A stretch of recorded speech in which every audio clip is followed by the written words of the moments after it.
Bom dia a todos e obrigado por aguardar. Sejam muito bem-vindos à conferência de divulgação dos resultados do 4T21 da Eucatex.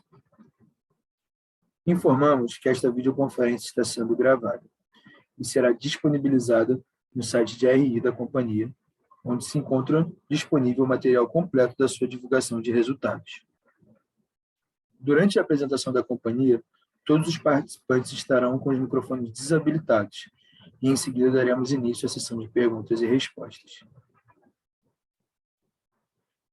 Ressaltamos que as informações contidas nesta apresentação e eventuais declarações que possam ser feitas durante a conferência, relativas às perspectivas e aos negócios da companhia, bem como projeções, constituem-se em previsões baseadas nas expectativas da administração em relação ao futuro da Eucatex. Considerações futuras não são garantias de desempenho. Elas envolvem condições macroeconômicas, riscos de mercado e outros fatores. Agora passarei a palavra ao José Antônio, vice-presidente e diretor de RI da Eucatex. Por favor, senhor José Antônio, pode prosseguir. Bom dia a todos, obrigado. Bom dia a todos. Obrigado por estarem nos acompanhando nessa manhã. Vamos apresentar os resultados do quarto trimestre da Eucatex S.A., assim como do ano de 2021 fechado.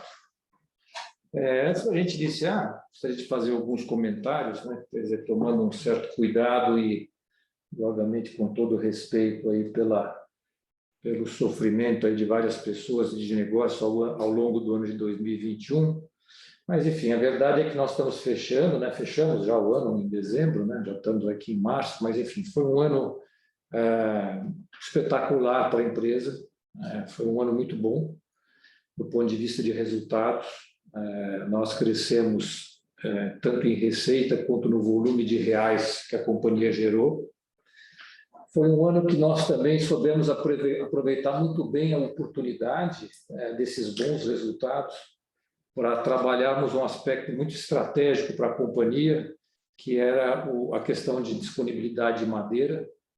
Desde que nós adquirimos a unidade da fibra em 2018, 2019, lá em Botucatu, nós vimos experimentando déficits significativos na nossa disponibilidade de madeira, déficit na ordem de 25%, sempre pensando num horizonte daí de 7 anos, né?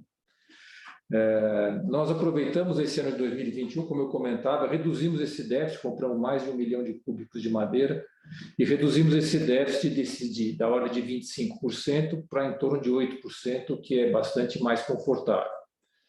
Foi um movimento muito importante, foi bem estratégico, porque madeira no estado de São Paulo está bem escassa, e se a gente comparar os preços de madeira do início do ano e os preços de madeira no final de 2021, eles mais que dobraram de preço. Então, foi um movimento muito bem feito e importante para a continuidade das operações da companhia.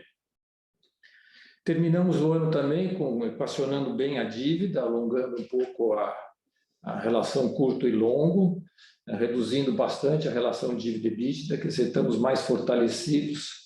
Algo bastante importante e algo que é fundamental para enfrentar, e a gente vai comentar um pouquinho, quer dizer, a ideia é falar sobre o ano de 2021, mas vamos também comentar um pouco desse início de 2022, que está para lá de desafiador, né? Nós, no final do ano de 2021, de certa forma, já tínhamos esse prognóstico de que já sentimos uma desaceleração nos mercados e tínhamos um prognóstico que essa desaceleração ia se acentuar para o começo do ano, né? Já era, enfim, é uma notícia boa, mas vamos dizer assim, a questão dos serviços retornando, esses serviços que antes estavam aí muito, vamos dizer assim, não estavam tão evidentes, não estavam acontecendo, eles não competiam com os produtos da companhia. Quer dizer, agora o retorno dos serviços, das viagens, de restaurante, de teatros, etc., isso, de certa maneira, compete com o mesmo bolso que poderia estar adquirindo produtos da companhia. Além disso, a gente teve, nesse final de ano e nesse começo de ano, uma aceleração muito forte de inflação e de juros, o que corrói o poder de compra dos consumidores, além de reduzir a sua confiança. Então, esse movimento não é de agora, é um movimento que já vem do final de ano, e, enfim, e dessa maneira a gente esperava essa desaceleração, mas não que ela acontecesse de forma tão brusca, né? Eu separei alguns dados aqui das associações que nós participamos, IBA e Abrafat, e essas dão conta que nesses 2 primeiros meses de 2022, nós tivemos uma queda no setor de painéis de MDP de 28% em relação ao ano passado, painéis de MDF 13%, pisos laminados 12% e tintas 18% de queda. Então, realmente, estou falando isso de volume, a gente não faz muito sentido comparar preços, porque como nós tivemos uma inflação de custo muito alta, é até provável que a gente finalize esse primeiro TRI com algum crescimento, talvez até com alguma expressão, em faturamento em relação ao ano passado, mas em relação ao volume, há uma desaceleração muito grande. Além disso, temos também um cenário desafiador, continuamos com um cenário desafiador em matérias-primas e insumos, de forma geral. Esse cenário desafiador se acentua com a guerra, quer dizer, a gente tem aí as commodities subindo fortemente, fertilizantes, a ureia, que é base de fertilizantes, mas também é base das resinas que nós utilizamos para a colagem dos nossos painéis, petróleo, que influencia muito o diesel. Hoje o CATEX, entre fretes de escoamento e frete de alimentação de floresta, de busca de árvores em floresta, nós gastamos uns 300 milhões por ano. O diesel é aproximadamente 35%, 38% dessa conta, então é bastante pesado. Além desses aspectos, temos também um desafio no câmbio. O real tem se apreciado, o Brasil tem sido visto, principalmente agora nesse momento de guerra, como uma alternativa, como um porto, não vou dizer seguro, mas vamos dizer assim, mais seguro, como uma alternativa. Quando a gente soma isso aos juros que têm se mostrado atraentes no Brasil e a questão da subida das commodities, tem feito com que o real tenha se apreciado bastante, que traz um desafio para as nossas exportações, além da questão do frete marítimo, que ainda não se regularizou.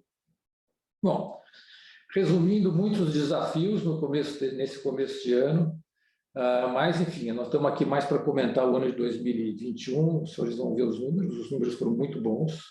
Como eu disse, foi um ano fantástico para a companhia. Nós equacionamos praticamente a questão de madeira, alongamos nossa dívida, aumentamos a disponibilidade de caixa, enfim, estamos bem mais robustos aí para enfrentar essas dificuldades, que a nossa visão são dificuldades, acho, ou mais provavelmente, iniciais aí desse ano de 2022. É verdade que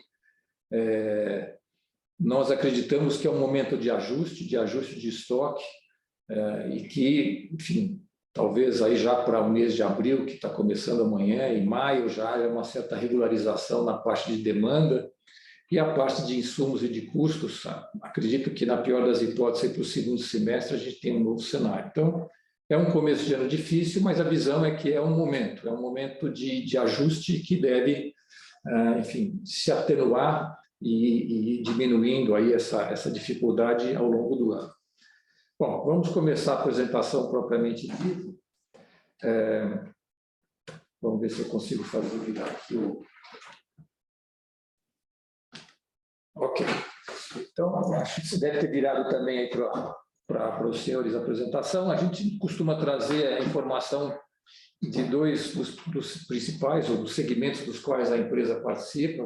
A gente sempre traz informação aqui do setor de materiais de construção, e também do setor de painéis, no próximo slide.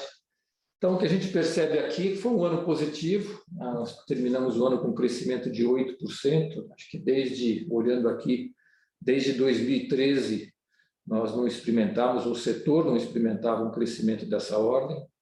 Ainda há uma defasagem grande, né? Tem até essa informação aqui na parte inferior do lado esquerdo do slide, quer dizer, de 2013 a 2021, a gente tem um acumulado de queda de 23%. Então, ainda tem muito para a gente buscar recuperar no setor, né? verdade é que nós tivemos aí um ano, como eu disse, positivo, com um pico de crescimento em meados do ano, no final do primeiro semestre. Depois esse crescimento veio perdendo, veio desacelerando, e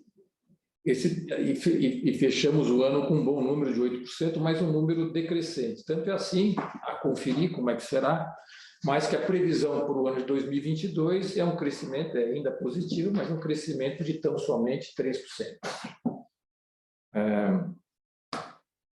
Bom, o próximo slide é informação do setor de painéis. Essa informação, parte dela vem do IBAE, parte dela são estimativas da Eucatex, mas isso é um comparativo entre a capacidade instalada e a demanda, congregando os dois mercados, interno e externo, e dos diversos tipos de painéis, chapa de fibra, MDF e MDP. Olhando o primeiro ano, que é a tabela intermediária, e está no meio dessas duas tabelas, a gente vê que fechamos o ano bastante bem, um crescimento muito bom, na somatória dos dois mercados, 13,2%, um forte crescimento do mercado interno e um crescimento mais discreto do mercado externo. A dificuldade aí, talvez esse crescimento mais discreto do mercado externo tenha muito mais a ver com o desafio logístico, que nós comentamos há pouco aí na abertura, do que propriamente com as oportunidades que esse mercado externo apresenta. No geral, quer dizer, esse é o geral do ano. No final do ano, no quarto trimestre, tal qual no setor de materiais de construção, aqui também a gente percebe uma nítida desaceleração. O mercado interno, no comparativo com o ano passado, no quarto tri, cai 2%, e o mercado externo, de novo, acho que mais por conta dos desafios logísticos do que propriamente por mercado, cai 9%. Agora, o que é bastante, vamos dizer assim, dramático aí, que a gente comentou, enxergamos como algo temporário, claro, a conferir se será temporário ou não, acreditamos que sim, mas o começo do ano foi bastante, está bastante desafiador. Se a gente olhar o quadro do lado direito embaixo, há um decréscimo importante de volume, tanto no mercado, principalmente no mercado interno, onde há uma queda de quase 19%. O mercado externo reage em relação ao ano passado, de novo, que eu falei, aqui é muito mais a oportunidade de vencer um desafio logístico do que propriamente mercado. Então, enfim, começou melhor desse ponto de vista no mercado externo o ano. É claro que uma subida no mercado externo não chega a afetar de forma decisiva o número, quer dizer, como o mercado interno foi muito ruim, o número geral fecha também baixo, em torno de 15%, já que as exportações do setor, do ponto de vista de volume, elas estão em torno de 12% do volume. Então, daí o fato de o efeito ser atenuado quando a gente pega o número total interno mais externo. Passando adiante para o slide 4, aqui informações da nossa receita líquida, e nas gráficos de pizza embaixo, a distribuição dessa receita por produto e por segmento. Acho que aqui, enfim, não tem grandes alterações em relação ao último período, que foi o terceiro trimestre. A gente novamente destaca aqui a importância do mercado externo, com 22%, representando 22%. A Eucatex ela tem sido muito mais atuante no mercado externo do que o setor. Eu acabei de comentar, isso é mais ou menos parecido o volume e razão de reais, né?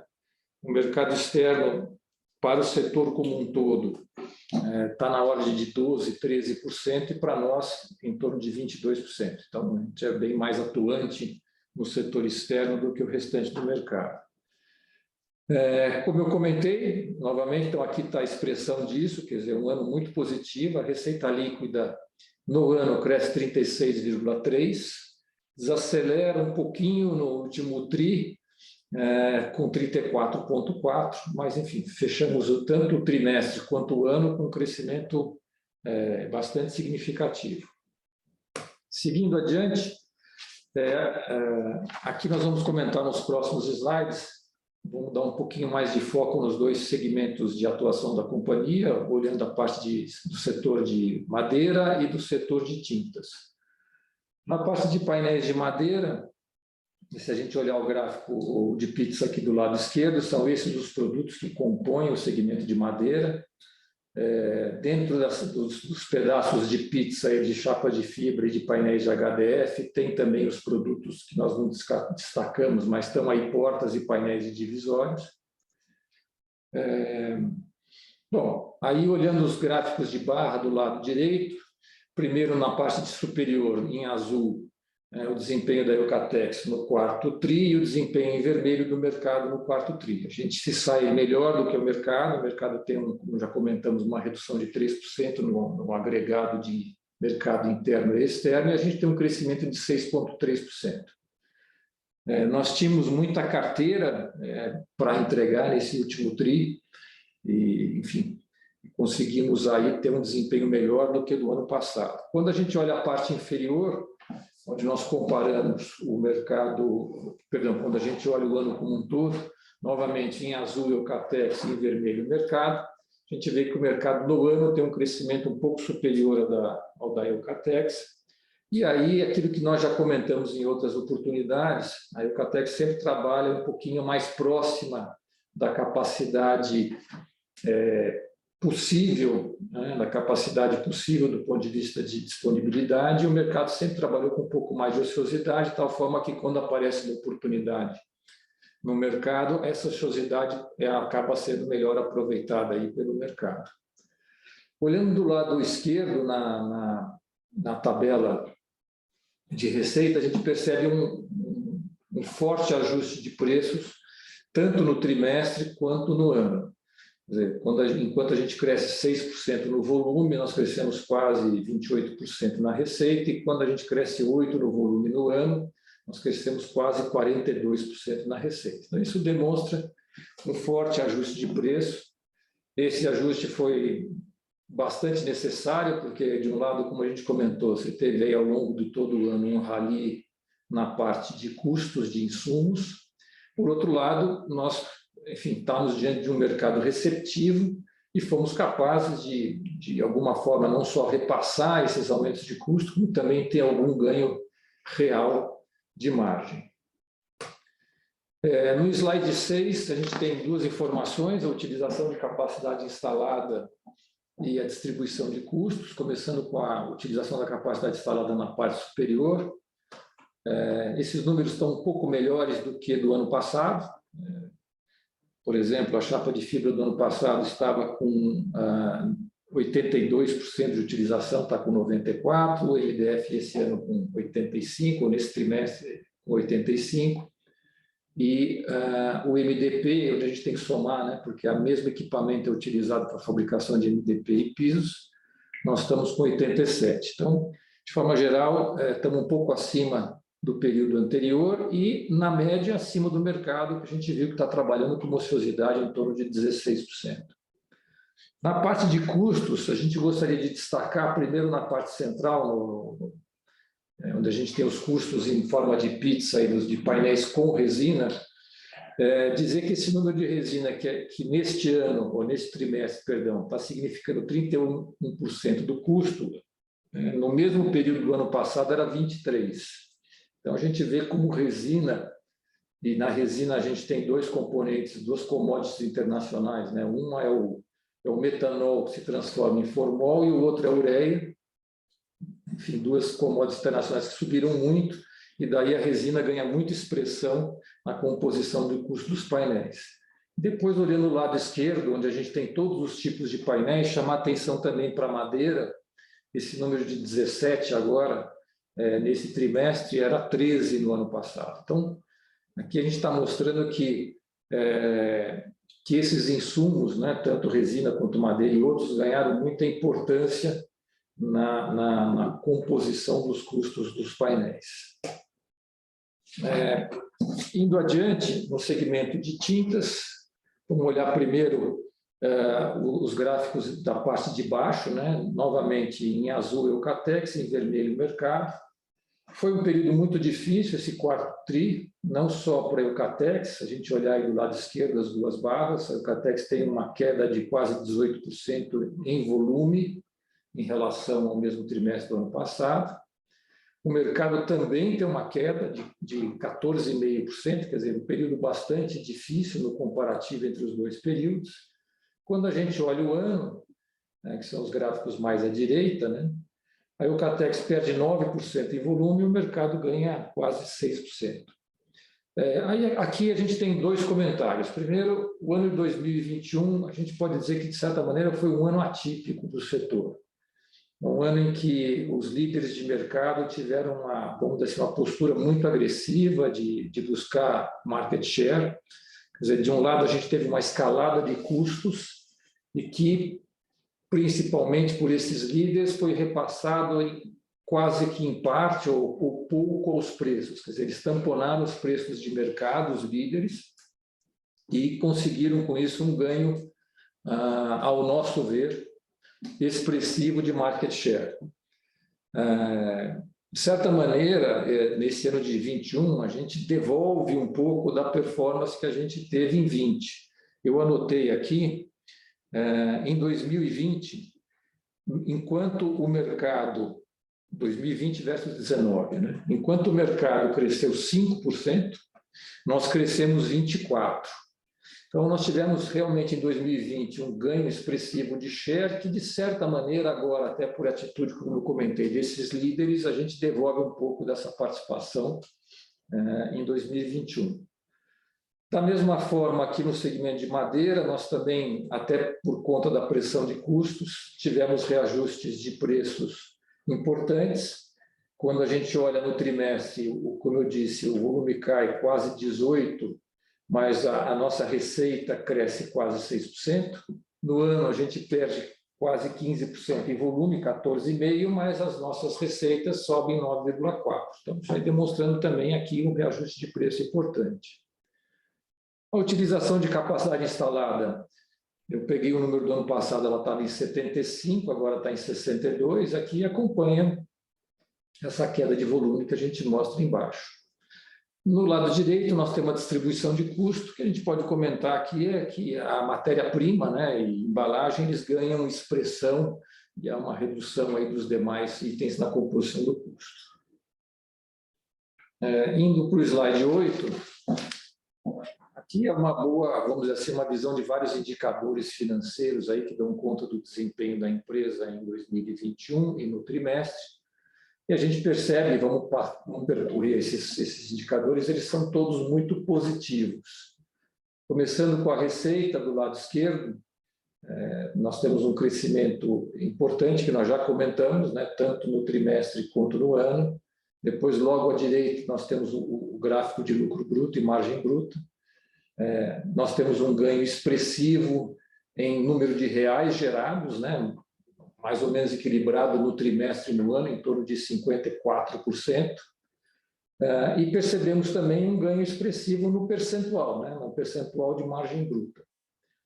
Parte desse percentual ele pode ser explicado pela variação do ativo biológico, quer dizer, nem todo esse ganho de margem, vamos dizer assim, do ponto de vista, se é que a gente pode chamar assim, real, ele aconteceu. Na verdade, nós tivemos nesse trimestre um ajuste forte aí no ativo biológico por conta do crescimento dos preços de madeira ao longo do ano. Então, os ativos biológicos nossos tiveram reajustes crescentes, e isso acaba influenciando a margem bruta. Mas também nós podemos comentar que o custo de produtos vendidos, né, quando comparados à receita, enfim, nesse caso, eles têm uma redução, uma menor representatividade em relação à receita, demonstrando um ganho de margem. Mas nem todo esse ganho demonstrado aqui de margem bruta, como eu disse, veio do CPV, parte dele veio do ativo biológico. Na parte de despesas administrativas e com vendas, em que pese ter havido um crescimento, vamos dizer assim, nominal, né, de 6% no trimestre e quase 15% no ano, o que é muito importante destacar aqui é a queda da representatividade dessas despesas vis-à-vis as receitas. No trimestre do ano passado era 17,6, cai para 13,9, era 17,5 no ano, cai para 14,8, que é bastante saudável, quer dizer, a redução da expressão dessas despesas em relação à receita. Passando para mais uma coluna direita, né, do EBITDA e da margem EBITDA, a gente percebe em reais um crescimento importante, 33% no trimestre e 55,5% no ano, crescimento em reais. No trimestre, até um certo decréscimo, que de certa maneira não seria esperado, vamos falar na margem EBITDA, de 20,9 para 20,7.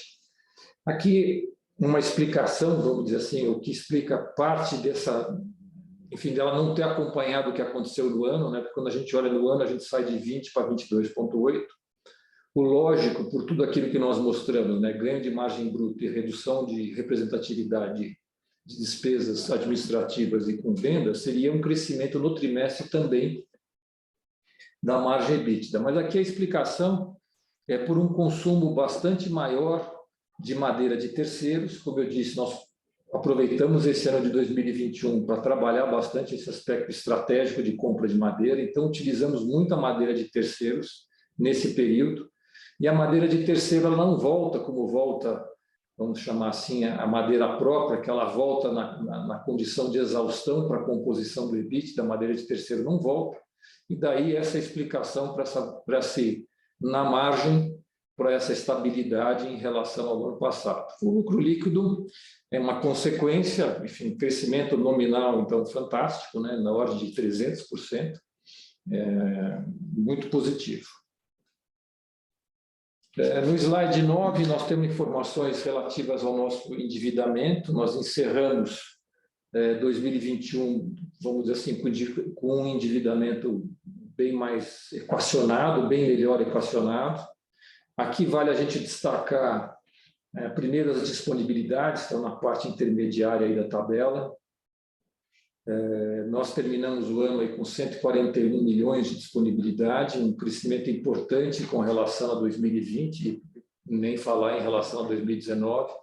Então, foi um ano que nós também trabalhamos nesse aspecto para deixar a companhia mais robusta, mais preparada. A nossa dívida líquida logo embaixo, ela também tem um comportamento benéfico, ela se reduz nominalmente em 40 milhões de reais. Também positivo, na sequência, a relação de dívida de curto prazo, né, que tem uma redução em relação ao ano passado e 2019, ela vem de 54% para 44% no curto prazo. Tem até aí e depois também, descendo mais um pouquinho, a relação dívida-EBITDA, que tem também um comportamento muito positivo, e esse a gente pode ver no gráfico do lado direito embaixo, que ela vem aí de 1,5 no final de 2019 e termina agora em 0,7 a relação dívida-EBITDA. Então, foi um ano também que a gente trabalhou e conseguiu consolidar e terminar o ano mais bem equacionado do ponto de vista de endividamento. No slide 10, informações dos investimentos. Nosso foco em 2021, em grande escala, foi no que será para 2022 sustentação, né? Sustentação florestal e sustentação fabril. Entretanto, em 2021, nós fizemos alguns investimentos estratégicos e um pouco fora desse foco. A gente pode citar a aquisição de uma prensa BP para a unidade de MDP.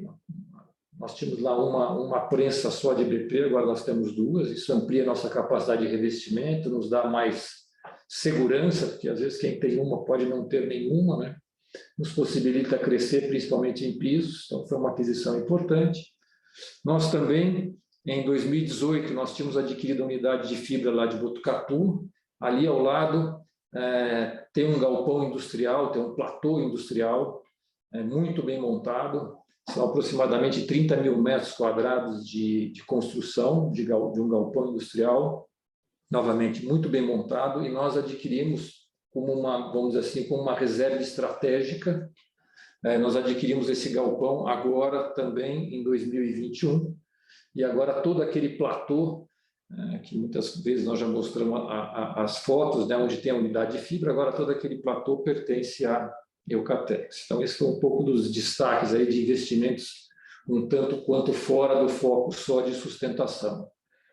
Para 2022, estamos prevendo 248, e esse ano foi, se a gente olhar do lado direito em cima, foram 207 milhões. Aqui tem uma parte relevante de inflação de custos. Se nós tivermos uma inflação pesada aí na parte, por exemplo, de silvicultura, o diesel, toda a movimentação que a gente faz no campo de trator, enfim, movimentação da terra, quer dizer, preparação da terra é tudo feito com diesel. Temos também toda a parte de fertilizantes. Tivemos uma inflação importante também em peças. Então, esses investimentos previstos para 2022 refletem, em grande parte, esse crescimento da inflação ocorrida no período aí de 2021. Agora, o nosso último slide é as informações da nossa base florestal. É muito importante, porque, enfim, um dos aspectos mais estratégicos da companhia, que, novamente, nós trabalhamos bastante esse ano. São 111 fazendas, todas elas do estado de São Paulo, e aqui nós resolvemos trazer desta feita uma informação um pouco diferente.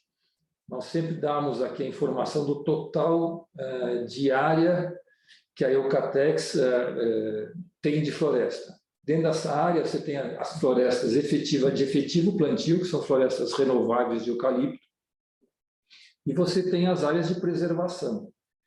Normalmente, nós trazíamos a informação dessas duas áreas juntas. Nós achamos melhor, dessa vez, dar informação daquilo que efetivamente é plantio de eucalipto, daquilo que efetivamente pode ser utilizado para abastecer as fábricas. E esse número, então, é de 35,5 mil hectares. Nós pretendemos elevar esse número para que a gente atinja aí, vamos dizer, a autossuficiência plena das nossas fábricas. Esse número deve subir gradativamente, porque a gente pode ver na parte de baixo que a gente tem incrementado o plantio de floresta nos gráficos de coluna. Esse número deve chegar ao redor de 38 a 40 mil hectares. Então, nós estamos muito próximos de estar atingindo a estabilidade, mas temos ainda um gap para estar fechando. Do lado direito, a gente tem as informações de raio, que são sempre muito relevantes quando a gente pensa em custo de frete. Bom, era isso que nós tínhamos para apresentar. E agora ficamos à disposição para eventuais perguntas. Obrigado a todos. Iniciaremos agora a nossa sessão de perguntas e respostas. Para fazer perguntas, clique no ícone de Q&A na parte inferior de sua tela. Escreva seu nome, empresa e idioma. Ao ser anunciado, uma solicitação para ativar seu microfone aparecerá na tela. Então, você deve ativar o seu microfone para fazer perguntas. A nossa primeira pergunta vem do Carlos Herrera, na lista Sell-Side da Condor Inside. Nós iremos ler a pergunta do Carlos, que é a seguinte. Primeiro, como estão as conversas com os bancos para alongar as dívidas de curto prazo? Os fortes resultados têm contribuído para a redução dos spreads? Vocês estudam utilizar essa forte geração de caixa para pré-pagar as dívidas? A segunda pergunta é a seguinte. Qual o patamar de alavancagem que vocês julgam ideal? E qual a estratégia para atingir esse nível? Pretendem pagar fortes dividendos em 2022? E a terceira pergunta do Carlos, e última, é: vocês poderiam comentar um pouco do projeto imobiliário que vocês possuíam? Eles continuam na companhia ou foi algo pontual? Foram essas as perguntas do Carlos Herrera.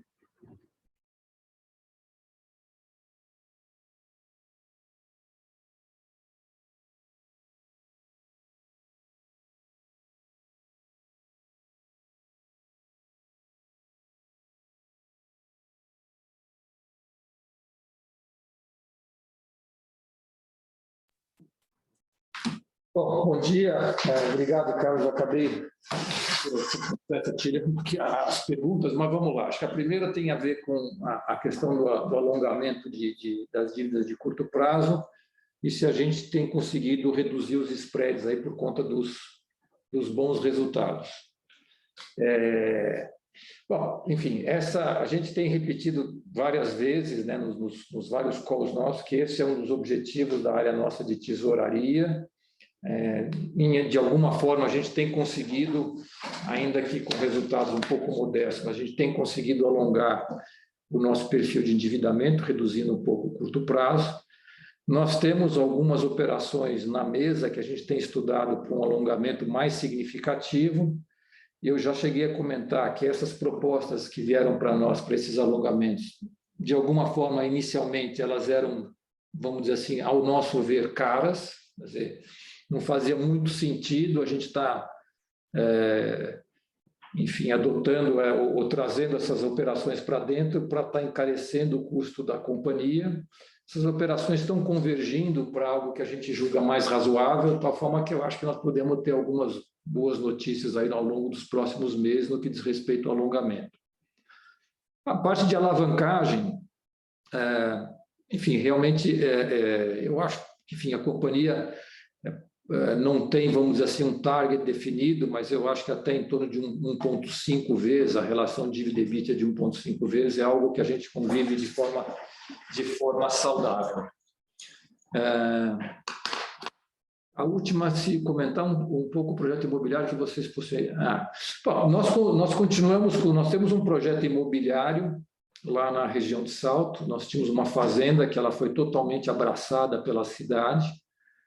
São aproximadamente 2.400.000 metros quadrados, dos quais nós já loteamos praticamente metade, pouco menos da metade. E aí a gente cai tem uma lei, eu não sei se ela é estadual ou federal, mas enfim, toda vez que você atinge num mesmo empreendimento mais de 1 milhão de metros quadrados, você precisa fazer um estudo especial de impacto ambiental. Esse é um estudo complexo, a gente já vem desenvolvendo ele com os nossos parceiros faz algum tempo, mas é um estudo que, enfim, demora, é duro, mas, enfim, demora entre 2 e 3 anos para ser concluído. A gente já começou, enfim, a gente acredita que daqui para frente, obviamente, não será esse prazo, mas aí a gente tem o loteamento lá, vamos dizer assim, novos lotes ou novas oportunidades um pouco congeladas à espera dessa licença que vem desse estudo que nós estamos desenvolvendo. Espero ter respondido aí as suas perguntas. Se tivermos mais uma próxima pergunta. Obrigado pela resposta. A nossa próxima pergunta vem do Flávio José Bica, o investidor do Clube de Investimento Valor Futuro. Por favor, Flávio, iremos abrir o seu microfone para que você possa realizar a sua pergunta. Por favor, Flávio, pode prosseguir. Estamos escutando bem? Sim.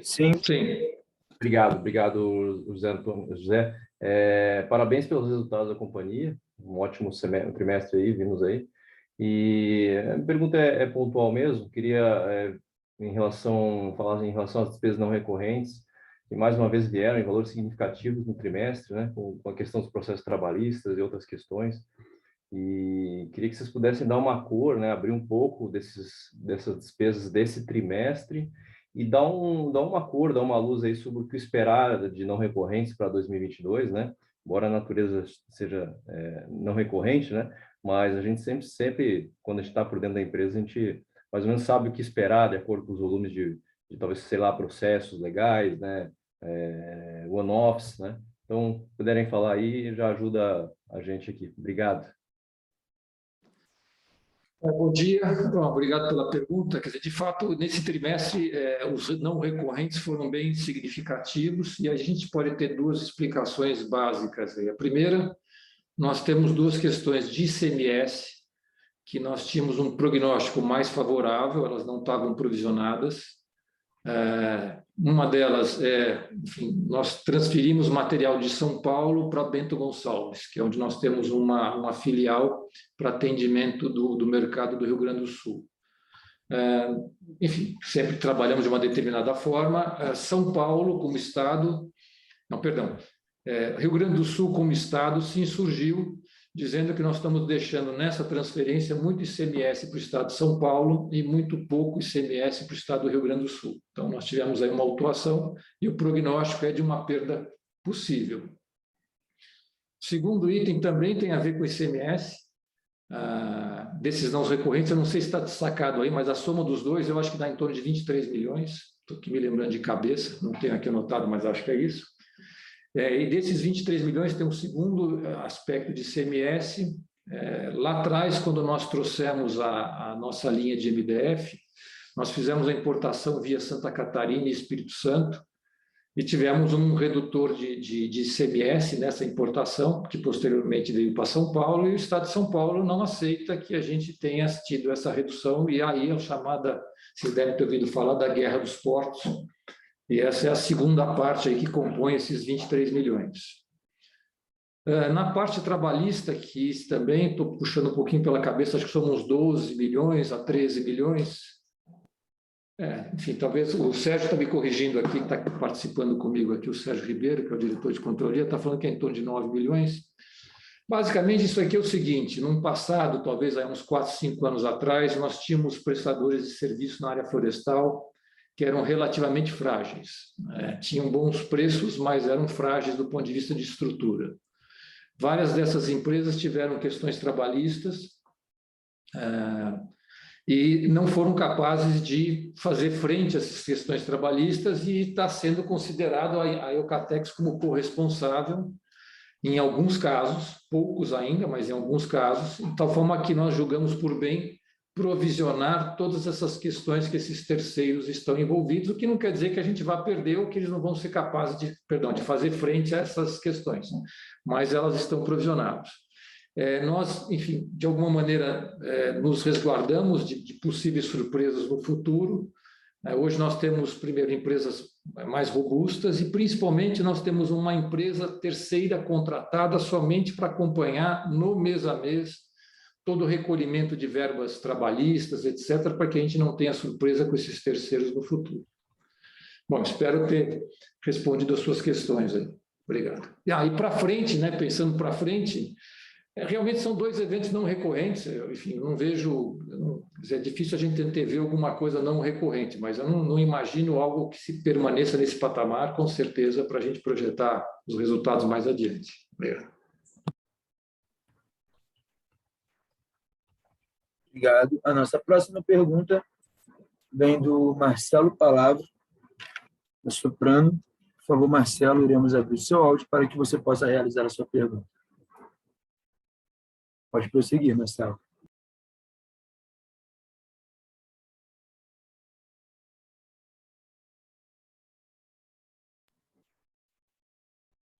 Eu não sei se o Marcelo está com dificuldade de áudio. Exato. Quer que eu leia a pergunta dele, senhor José? Eu tenho aqui na tela, né? Bom, enfim, se quiser ler, acho que fica melhor. Pode, por favor. Gostaria de ouvir um pouco sobre as perspectivas e o peso nos resultados dos negócios de portas e divisórios. Essa é a pergunta do Marcelo.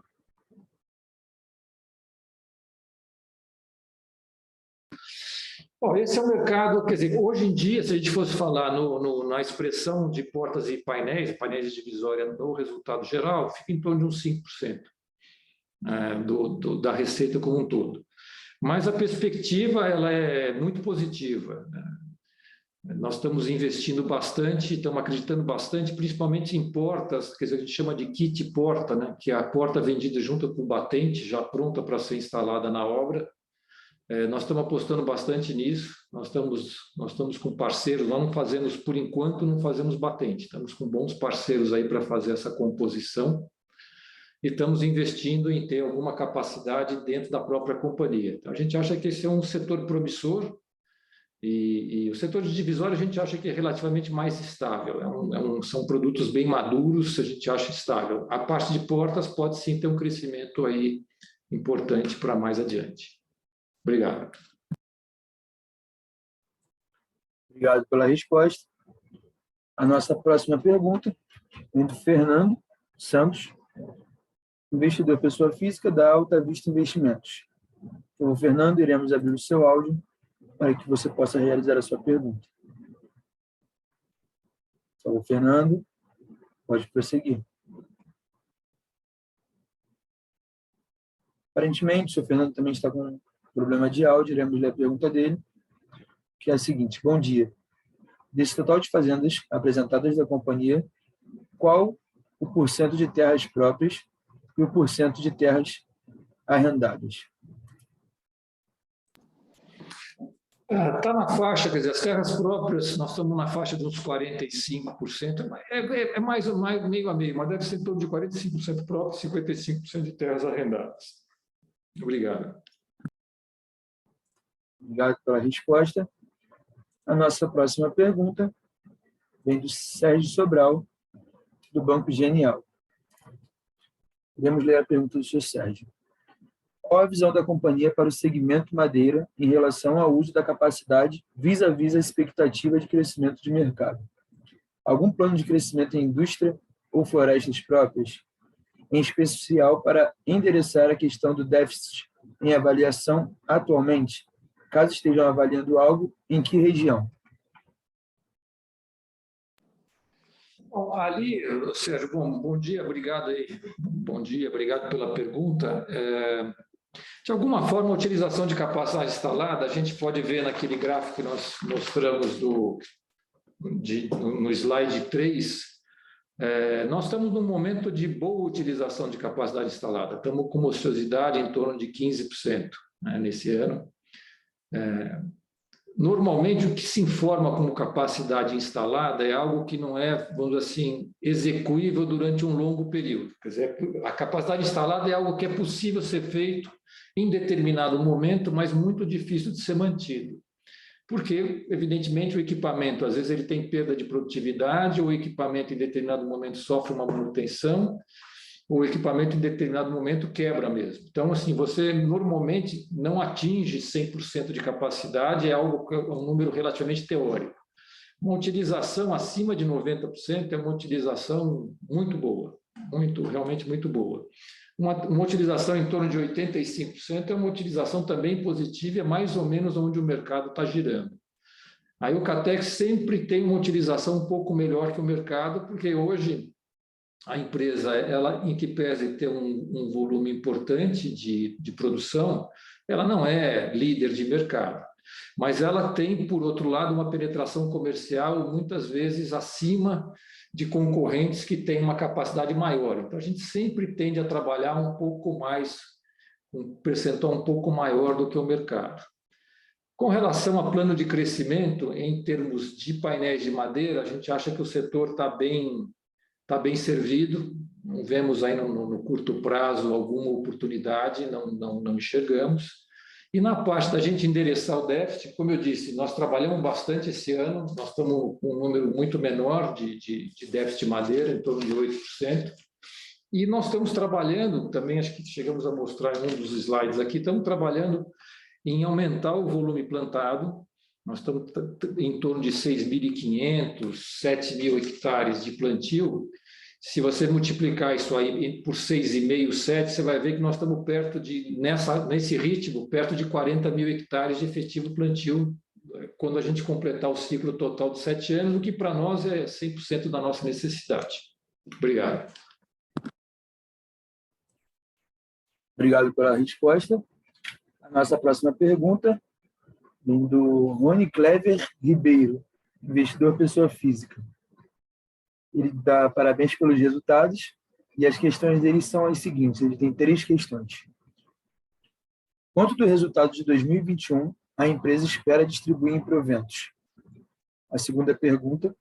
A empresa pensa em iniciar um programa de recompra de ações, tendo em vista que o valor expresso pelo papel ainda está bem baixo do valor patrimonial? E a terceira pergunta. A empresa tem algum plano para melhorar a liquidez das ações?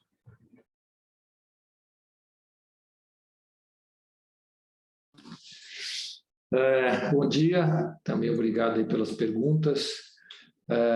Bem, a base de dividendos nossos, nós já anunciamos a distribuição de juros sobre capital próprio no final do ano.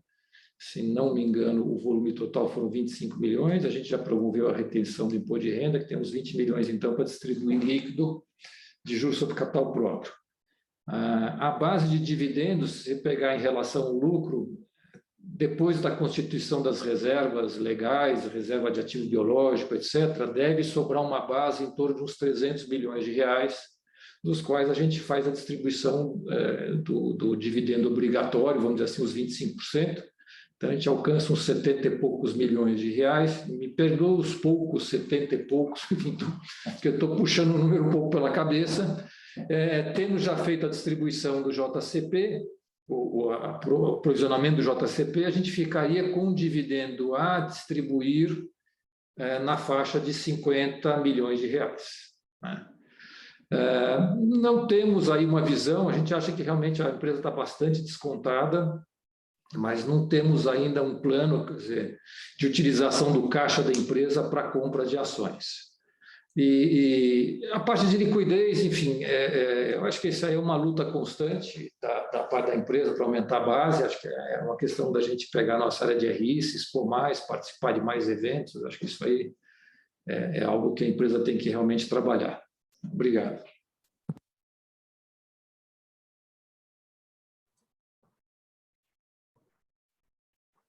A sessão de perguntas e respostas está encerrada. Gostaríamos agora de passar a palavra para a empresa fazer suas considerações finais. Bom, muito obrigado a todos que nos acompanharam. Obrigado por, enfim, aqueles que nos dirigiram perguntas. Enfim, esse último slide aqui, nós temos os contatos aqui da área de RI. Se alguém tiver mais alguma questão, mais alguma dúvida, eu tenho muito prazer em responder, e aí estão nossos contatos. Muito obrigado a todos e aí um bom dia. A conferência do 4T21 da Eucatex está finalizada. Seguem os contatos de RI e do diretor de controladoria para que possam ser respondidas as demais questões levantadas. Muito obrigado e tenham um ótimo dia.